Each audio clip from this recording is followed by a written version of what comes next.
Hello my dear students, कैसे हो आप लोग सभी। आई होप बहुत ही अच्छे होंगे और जम के पढ़ाई कर रहे होंगे। चलिए आज का टॉपिक स्टार्ट करते हैं। आज का टॉपिक है मनी एंड बैंकिंग। सबसे अच्छी खास बात इस टॉपिक की क्या है, इजी टॉपिक है और अच्छे खासे मार्क्स आपको दिलवा देता है। तो चलिए टॉपिक को शुरू करते हैं। तो टॉपिक शुरू करने से पहले मुझे ये बताइए, व्हाट इज़ मनी। ये मनी क्या होता है। आप बोलोगे तो बहुत इजी सी चीज़ है, मनी क्या है, तो पैसे को ही तो मनी कहते हैं। हाँ बिल्कुल सही बात है, जो हमारे हाथ में पैसा करेंसी है that is or money. But money को अगर हमें डिफाइन करना हो तो क्या है, it is generally accepted as a medium of exchange.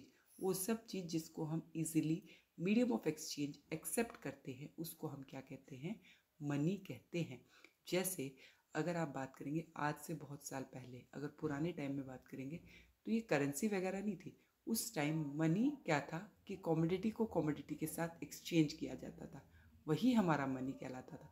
और उसको हम क्या कहते थे, बार्टर सिस्टम कहते थे। यानी कि हम जहाँ पे कॉमोडिटी को कॉमोडिटी के साथ एक्सचेंज कर देते थे। ठीक है, हमारा काम तो चल रहा है। देखो अल्टीमेटली हम यूज़ क्या करते हैं, गुड्स को यूज़ करते हैं। क्या कभी आपने किसी पर्सन को देखा है पैसे को खाते हुए? नहीं देखा ना।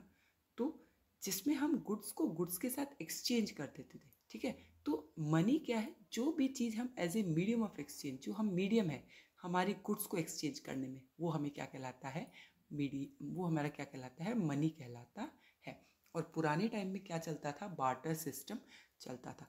बार्टर सिस्टम होता क्या था, बार्टर सिस्टम होता था कि जिसमें हम क्या करते थे, गुड्स एंड सर्विसेज को with other goods and services के साथ क्या करते थे, ट्रांजेक्शन्स करते थे। इजीली एक गुड्स एंड सर्विसेज को दूसरी गुड्स एंड सर्विसेज के साथ क्या कर लेते थे, ट्रांजेक्शन करते थे, जिसमें मनी का कोई रोल नहीं था। देखो हमारी जो नीड्स थी ना बहुत ही कम थी, हमारा काम बहुत इजीली चल जाता था उस टाइम पे। नीड्स भी कह सकते हैं या हम कह सकते हैं हमारी वांट्स। तो हम नीड्स वांट्स हमारी कम होने की वजह से हम कोई भी गुड्स को दूसरी गुड्स के साथ इजीली एक्सचेंज कर लेते थे। लेकिन जैसे जैसे हमारी इकोनॉमी एक्सपेंड होती गई, हमारे पास गुड्स और आती गई, तो हमारी वांट्स भी बढ़ती गई। तो इसके साथ इस सिस्टम में कुछ प्रॉब्लम स्टार्ट हो गई। और वो प्रॉब्लम्स के कारण अब क्या कहेंगे, किसने आविष्कार लिया, इन आविष्कार मतलब किसका आविष्कार हुआ, मनी का आविष्कार हुआ। तो सबसे पहले देखते हैं कि क्या क्या ड्रॉबैक थे बार्टर सिस्टम में। पहला ड्रॉबैक क्या था, पहला ड्रॉबैक था डबल कोइंसिडेंस ऑफ वांट्स। अब बोलोगे ये क्या चीज़ होती है, देखो इसको हम जरा पढ़ते हैं। ये है एक uncle Sam. Uncle Sam, okay, uncle Sam के पास चिकन है। वो कह रहे हैं मेरे पास चिकन है लेकिन मुझे बदले में क्या चाहिए, शूज़ चाहिए। मेरे पास चिकन है, मेरे से कोई चिकन ले लो और मुझे बदले में क्या दे दो, शूज़ दे दो। ठीक है, ओके। और ये हैं हमारे दूसरे अंकल, एडम अंकल। थोड़े खड़ूस से दिख रहे हैं। एडम अंकल बोल रहे हैं शूज़ तो मेरे पास भी है लेकिन मुझे नहीं चाहिए चिकन, मुझे चिकन विकन नहीं, मैं वेजिटेरियन हूँ। मुझे क्या चाहिए, मुझे तो एप्पल चाहिए, जो डॉक्टर बोलते हैं ना, an apple a day keep a doctor away, वो वाला एप्पल मुझे चाहिए। तो बोलते ठीक है। अब देखो इन दोनों को प्रॉब्लम हो गई। जो गुड्स एक दूसरे को चाहिए वो इनके पास में क्या है, अब इनके पास क्या है, इनके पास शूज़, इनको क्या चाहिए, शूज़ चाहिए। लेकिन इन अंकल को क्या चाहिए, इन अंकल को चाहिए एप्पल। अब इन्हें कोई दूसरा पर्सन ढूंढना पड़ेगा जो बदले में एक्सचेंज कर ले। तो ये क्या करता है, प्रॉब्लम्स क्रिएट करता था बार्टर इकोनॉमी में। और इस प्रॉब्लम को क्या कहते थे, डबल कोइंसिडेंस ऑफ वांट्स।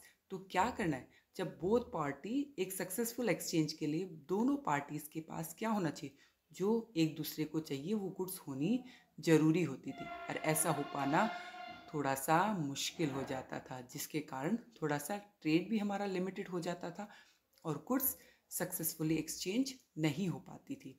चलिए दूसरी प्रॉब्लम देखते हैं। दूसरी प्रॉब्लम क्या थी, lack of common unit of value.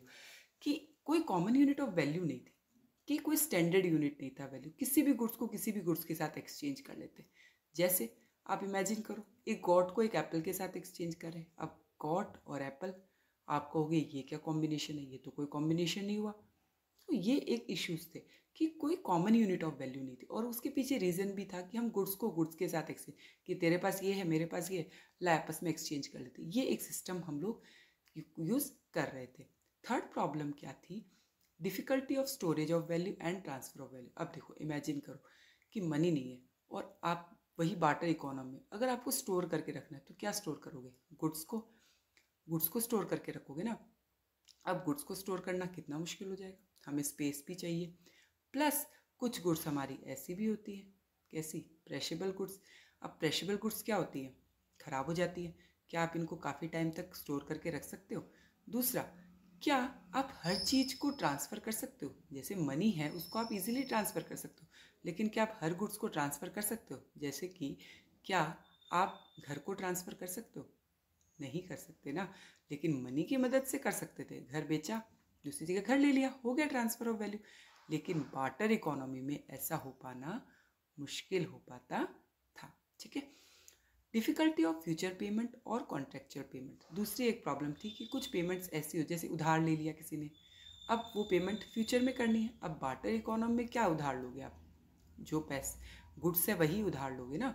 अब गुड्स, प्रॉब्लम क्या है कि सेम क्वांटिटी की सेम क्वालिटी की गुड्स हमें चाहिए, कि हमें बोरोवर कह रहा है कि मुझे मेरी सेम क्वालिटी की गुड्स चाहिए जब रीपेमेंट करो, तो वो बड़ा एक प्रॉब्लम होता था, जिसके कारण कॉन्फ्लिक्ट्स अराइज हो जाते थे दोनों पार्टीज़ के बीच में। तो इसके कारण हमें बार्टर सिस्टम को क्या करना पड़ा? हटाना पड़ा। तो क्या लेके आए? मनी लेके आए। तो मनी के हमारे दो फंक्शंस हैं। पहला फंक्शन है प्राइमरी फंक्शन, दूसरा फंक्शन है हमारा सेकेंडरी फंक्शन। प्राइमरी फंक्शन और हमारा कौन सा? Secondary function. प्राइमरी फंक्शन में बेसिकली दो फंक्शन आते हैं, मीडियम ऑफ एक्सचेंज और हमारा क्या? Unit of account. और सेकेंडरी फंक्शन में हमारे दो फंक्शन आते हैं, store of value and standard of deferred payment. जरा इन दोनों को समझते हैं। Medium of exchange, medium of exchange क्या होता है भाई? जिसके थ्रू हम कोई भी गुड्स एंड सर्विसेज को इजीली एक्सचेंज कर सकते हैं। अब मनी क्या है? मीडियम है। मैं गई शॉप पे 10 रुपए का नोट दिया और एक चिप्स का पैकेट खरीदा, मेरे और शॉपकीपर के बीच में जो गुड्स का लेना देना हुआ, इसके बीच में मीडियम कौन था? मनी था। अब मनी की मदद से मैं इजीली कर सकती हूँ एक्सचेंज, लेकिन बार्टर सिस्टम में ये हो पाना बिल्कुल ही प्रॉब्लम था। अब बार्टर, एक क्वेश्चन आजकल एग्जाम में आ रहा है कि मीडियम ऑफ एक्सचेंज, मनी का जो फंक्शन है मीडियम ऑफ एक्सचेंज, ये बार्टर सिस्टम की कौन सी प्रॉब्लम को सॉल्व करता है? तो कौन सी प्रॉब्लम को सॉल्व करता है? डबल कोइंसिडेंस ऑफ वॉन्ट्स को। ठीक है। दूसरी प्रॉब्लम क्या थी? Unit of account. अब हमें कॉमन मेजर मिल गया इजीली मनी में, कि हम कोई भी गुड्स को क्या कर सकते हैं? इजीली मेजर कर सकते हैं। जैसे अब ये दोनों फ़ोन तो आपने देखे होंगे, एक होता है एप्पल का आईफोन जो आप लोगों को चाहिए, एक होता है नोकिया 1100 जो आपके पेरेंट्स आपको दे देते। तो इन दोनों के बीच में डिफरेंस है ना, आप कहोगे ज़मीन आसमान का डिफरेंस है भाई, एक उतना महंगा फ़ोन, एक थोड़ा सस्ता सा फ़ोन। ठीक है। तो ये क्या है? Unit of account. अब मनी की मदद से दोनों के बीच में पैसों से हमने इजीली क्या कर दिया? डिफाइन कर दिया कि ये इतने का, ये इतने का है। That is called unit of account.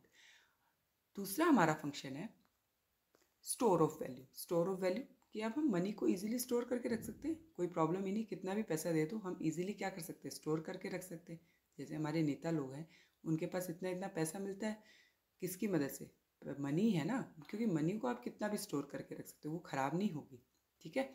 लेकिन अगर यही स्टोर करना होता गुड्स को, क्या हम कर सकते? नहीं कर सकते। तो ये हमारा तीसरा फंक्शन है store of value.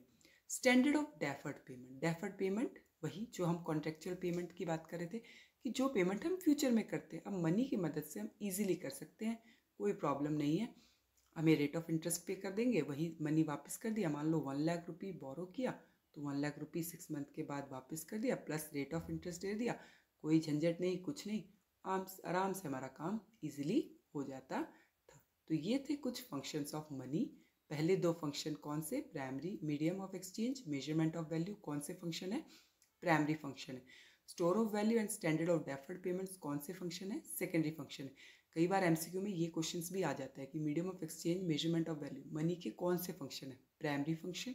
Store of value and standard of deferred payment कौन से फंक्शन है? Secondary function. अब जरा हम मनी की डेफिनेशन को कंप्लीट करते हैं। आप कहोगे पहले अधूरी बताई थी। देखो, पहले मैंने आपको बताया था सिर्फ मीडियम ऑफ एक्सचेंज, लेकिन मनी सिर्फ as a medium of exchange नहीं है, मनी मेजर ऑफ वैल्यू भी है, स्टोर ऑफ वैल्यू भी है and means of standard of deferred payment भी है। इन सबको मिला के हमारी मनी की डेफिनेशन कंप्लीट होती है। Money is anything which is generally accepted as a medium of exchange, measure of value, store of value and means of standard of deferred payment. ठीक है, अब जरा आगे चलते हैं। देखो, इवोल्यूशन ऑफ मनी, वही मैंने आपको बताया कि आज जो हम करेंसी यूज़ कर रहे हैं पहले ऐसा नहीं था। पहले क्या था, बार्टर सिस्टम था। सबसे पहले कौन सा सिस्टम आया, बार्टर सिस्टम आया, गुड्स को गुड्स के साथ एक्सचेंज कर लो। दूसरा कौन सा आया, मेटलिक मनी। फिर जब बार्टर सिस्टम में प्रॉब्लम आने लगी तो हमने करेंसी का यूज़ करने, लेकिन हम क्या लेके आए, कॉइन्स लेके आए। जैसे सिल्वर के कॉइन होते थे, गोल्ड के कॉइन होते थे। फिर क्या आया, पेपर मनी, जो आज भी हम यूज़ कर रहे हैं। पेपर करेंसी आई क्योंकि कॉइन्स को बनाने में ही उतना पैसा खर्च हो जाता था, तो पेपर मनी हम लेके आए। तीसरे नंबर पे कौन आया, प्लास्टिक मनी, जैसे कि क्रेडिट कार्ड, डेबिट कार्ड, ये जो होते हैं हम यूज़ करते हैं जिसको आजकल। और आजकल जो हम लेटेस्ट यूज़ करते हैं वो है डिजिटल मनी।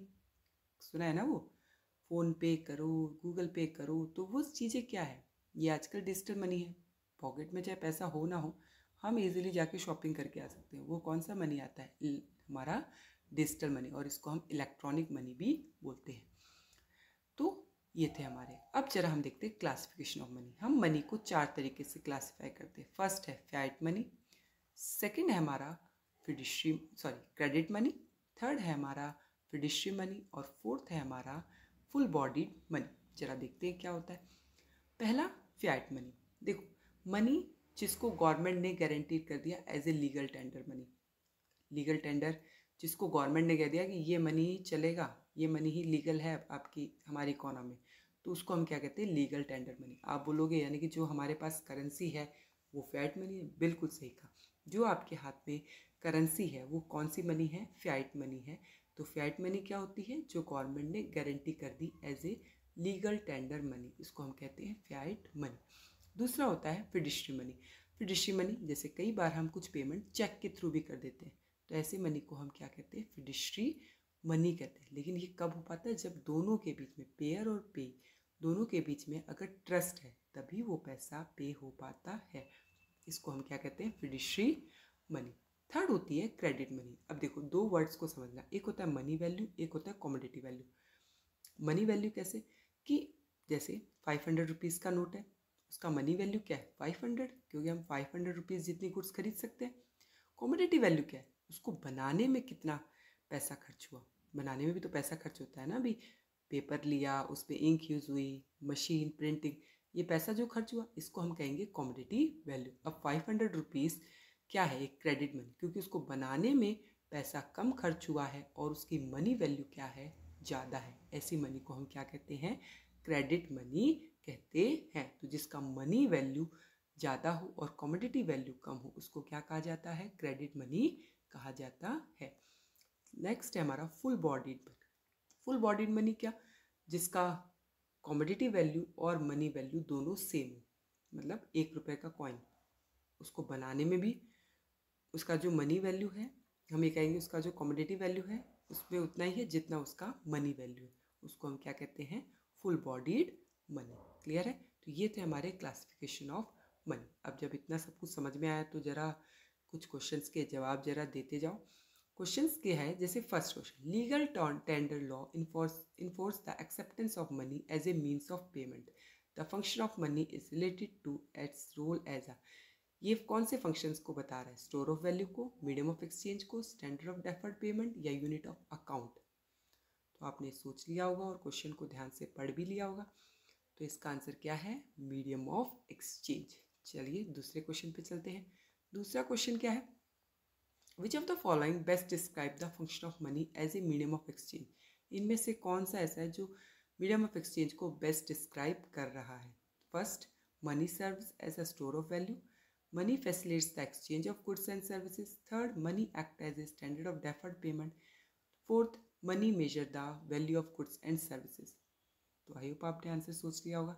तो आंसर क्या है इसका, आंसर है B, money facilitates the exchange of goods and services. Next question हमारा है, money that is issued by the authority of the government of India. कौन सी मनी जो गवर्नमेंट ऑफ इंडिया इशू करती है, तो उसको कौन सी मनी कहते हैं। ये आप आंसर मुझे कमेंट सेक्शन में लिख के बताइएगा।